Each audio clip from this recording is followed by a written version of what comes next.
ज्या लोकांना ही खंत सतावत असते, मी आयुष्यात काही करू शकलो नाही,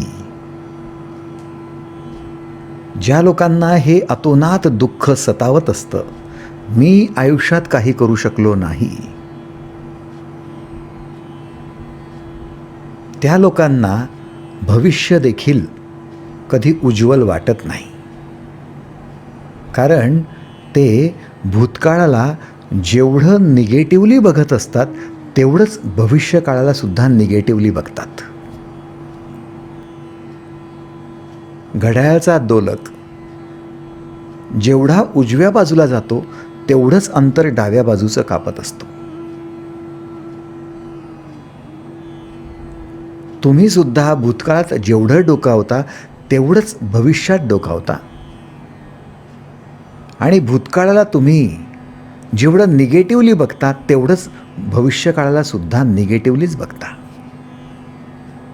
मी आयुष्यात काहीच करू शकलो नाही, याची खंत आणि दुःख ज्या लोकांना, ती लोक भविष्यात देखील काही करू शकणार नाही याच विचाराचे असतात. पण लक्षात घ्या, तुम्ही भूतकाळात काही करू शकला नाहीत याचा अर्थ भविष्यातही काही करू शकणार नाही असा थोडीच होतो. ज्या काही चुका तुमच्याकडनं भूतकाळात झाल्या आहेत, त्या चुका जर तुम्हाला कळल्या, चुकांचं आकलन झालं, तर तुम्ही त्यातून बाहेर पडू शकता. महत्त्वाचं आकलन आहे. थोडं बारकाईने लक्ष द्या. तुम्ही भूतकाळात काहीच का करू शकला नाहीत? कारण भूतकाळात तुम्ही मी करू शकत नाही, मी रोज रोज करू शकत नाही, हा विचार बऱ्याच वेळा आळवत होतात. तो विचार तुमचा मंत्रच बनून गेला होता. त्यामुळे तुमचा वेळ वाया गेला, तुमचं तारुण्य वाया गेलं, तुमचं आयुष्य वाया गेलं. पण आता मात्र तुम्ही स्वतःला सावरू शकता. जर तुम्ही आज वर्तमानात संयमित झालात, तर तुम्ही तुमचं भविष्य बदलू शकता. तुमचं भविष्य तुमच्या हाती आहे, तुमचं नशीब तुमच्या हाती आहे. आज वर्तमानात तुम्ही मी करू शकत नाही हे स्टेटमेंट खोडून काढा. मी करू शकत नाही हे म्हणणं बंद करा. मी करतच नाही हे म्हणायला सुरुवात करा. कारण ते सत्य आहे. आणि मी करतच नाही, त्यामुळे मला भविष्य उज्ज्वल भेटणारच नाही, हे सत्य स्पष्टपणे स्वतःसमोर येऊ द्या. ज्यावेळी मी करतच नाही, त्यामुळे मला भविष्य कधी उज्ज्वल राहणार नाही, हे सत्य तुमच्यासमोर प्रकट होईल, तेव्हा तुम्ही स्वतःला काही करण्यासाठी प्रवृत्त कराल.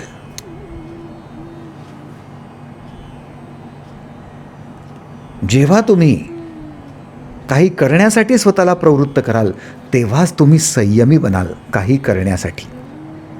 आणि जे काही करण्यासाठी तुम्ही तत्पर व्हाल, तेव्हा सगळ्यात पहिले तुम्ही निर्धार कराल, मी करणारच. मग ते कोणतंही कार्य असो, तुम्ही निवडलेलं, ते वैयक्तिक असू शकतं, कौटुंबिक असू शकतं, सामाजिक असू शकतं, आर्थिक असू शकतं, आध्यात्मिक असू शकतं, कोणतंही कार्य असू शकतं. पण ते तुम्ही निवडलेलं कार्य तुमच्या निर्धारासह मी करणारच, तुमचं कार्य. हे कार्य करण्यासाठी तुमचा संयम तुम्हाला कामाला येईल. संयम काय आहे? संयम तुमच्या कार्यामध्ये लक्ष केंद्रित करणं आहे, कार्यावर फोकस करणं आहे. निश्चित केलेल्या कार्यावर फोकस करणं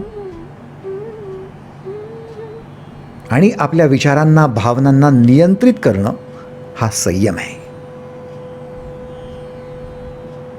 संयमाने जेव्हा तुम्ही कार्य करायला लागाल,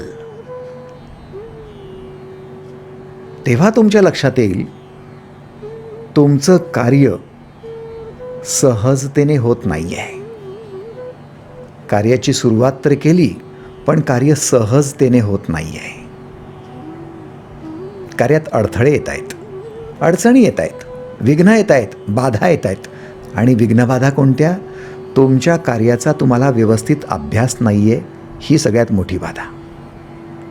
तुमच्या कार्याचा सराव तुम्हाला नाही आहे, ही सगळ्यात मोठी बाधा. तुमच्या कार्याचं हवं त्या डेप्थला जाऊन संशोधन होत नाही आहे, ही तुमची सगळ्यात मोठी बाधा. तुम्हाला कार्य कठीण का जातं आहे? कार्याचा अभ्यास, सराव, संशोधन कमी पडतं आहे. ते वाढवा, संयमित व्हा, कार्यात फोकस करा. आणि हे सगळं होण्यासाठी अर्थात कार्याचा सराव, कार्याचा अभ्यास, कार्याचं संशोधन, कार्यातले प्रयोग हे सगळे वाढवायचे असतील तर उपाय कोणता? उपाय सोपा आहे. तुम्ही तुमच्या कार्याला छंद बनवून टाका, हॉबी बनवा. ज्या ज्या गोष्टींची तुम्हाला हॉबी असते त्या त्या गोष्टी तुम्हाला सोप्या वाटायला लागतात, कारण त्या आवडत असतात. तुम्ही देखील तुमच्या कार्यामध्ये आवड निर्माण करा. त्या कार्याला काम समजू नका, तिला हॉबी बनवा. मग त्याच्यात रस घ्यायला लागाल. आवड निर्माण झाली म्हणजे त्याचं संशोधन करायला पण तुम्हाला इंटरेस्ट यायला लागेल. अभ्यास करायला, सराव करायला, त्याच्यावर प्रयोग करायला तुम्हाला मज्जा वाटायला लागेल. आणि एकदा काय तुमच्या कार्याला तुम्ही छंदात रूपांतरित केलं, त्याला हॉबी बनवलं, म्हणजे तुमची ही हॉबी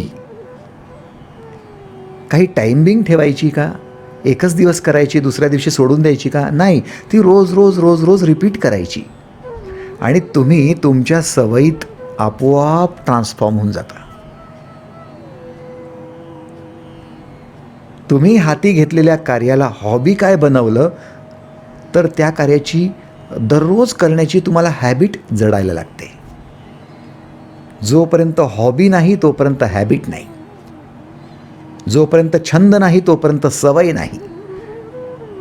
आणि एकदा काय तुम्हाला कार्य रोज रोज रोज नित्य नियमित करण्याची सवय लागायला लागली तर तुमचा सराव चांगला व्हायला लागतो. आणि जेवढा सराव चांगला होतो तेवढा कार्याचा दर्जा सुधारत जातो, कार्याची पोच सुधारते.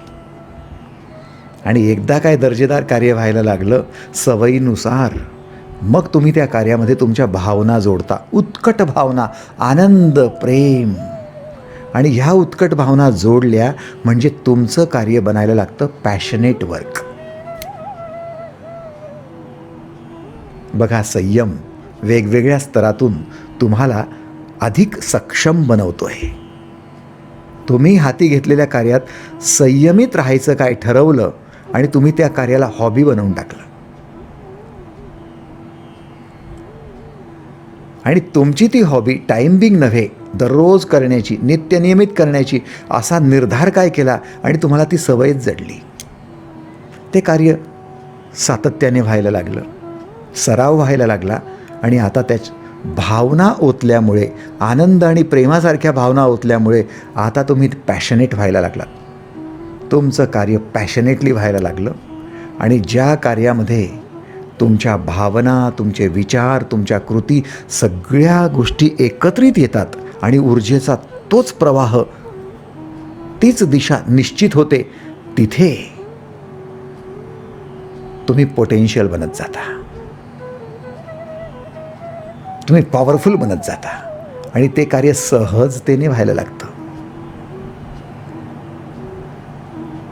विराट कोहलीसारखा यशस्वी व्यक्ती अगदी सुरुवातीपासूनच पोटेन्शियल होता का? नाही. त्याने ज्यावेळी त्याचं कार्य निश्चित केलं त्यावेळी त्याने संयम बाळगला,